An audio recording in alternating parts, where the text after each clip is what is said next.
Obviously, the thing that stops people and makes it the most difficult to leave an abusive situation is money, because everything's about money.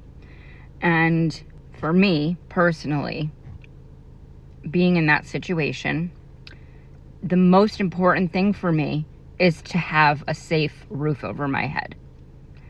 If I have that, everything else can be dealt with. I don't know why we have come so far with so many things, but somebody who is the victim of domestic violence, the survivor is the one that has to find a roof to put over their heads when they have no money because the person abusing them made sure that they didn't. The person abusing them stays in the house, keeps all the money, and gets to go on living their life as though nothing happened, while the person who is already beaten up, literally and figuratively, has to find a way to put a roof over their head, get money somehow, get help, get out without getting hurt. And we're forgetting about the issue with domestic violence, and that is the abuser. So perhaps in my mind, I'm thinking that we could shift the focus in a way off of the person who's been abused as far as resources, and putting it on the abuser and making them find resources. Because guess what? If they are abusing someone, why aren't we looking at them and making them get the fuck out of the house, make them find a roof to put over their heads, make them go through what survivors go through, instead of making the survivor have to deal with more stress, more fear, more unknown, and trying to do so with a system that is broken and truly has nothing to offer. Honestly, you can perhaps find people to talk to through a hotline. Yes, that will help you, but resources? I contacted the Department of Social Services in my area and was told that the only way they would help me with my housing was if I was homeless. So they wouldn't keep me in the home that I already have, in which I am comfortable, and for what, 4 years was able to pay for on my own. But because of the situation I'm in, I no longer am. So you're going to wait until I'm evicted to have to go through that. And then you'll offer what?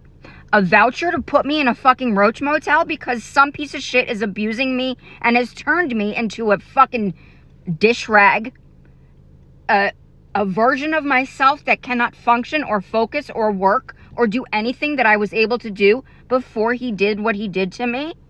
Perhaps he needs to be the focus, not me.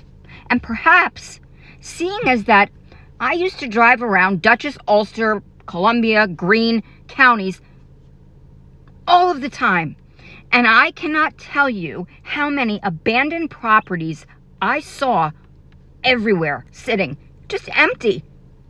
Some falling apart, abandoned, because they were foreclosed on, and the bank kept them, and the bank would rather just have them sit than put them to use. And they're houses that are like, there's nothing around, so nobody would have to worry about neighbors being pissy about having a certain kind of person living next to them in their neighborhood.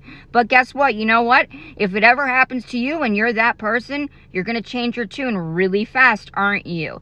Yes, you are, because guess what? It can happen to anyone. Anyone. And if you think that you're not ever going to experience it and you're not that person, you're wrong. I don't think anybody as a child says, what do I want to be when I grow up? Abused. I want to be abused. I want to have a business and do really well and have my own place. And then I want some douchebag to come into my life and fuck up my head so much that I lose it all. That's what I want. That's what I want to be when I grow up. Abused and fucked up in the head. And homeless, eventually, because that's what it will lead to. Nobody thinks that way. Nobody ever thinks, yeah, it could happen to me. I saw it happen to so many women who you would never in a million years have thought it would ever happen to. But I am pretty confident in saying that the majority of people say, not me. Not me. But yes, you. Anybody. That's just my 2 cents. I got angry. Because I'm always angry these days. I have a good reason to be.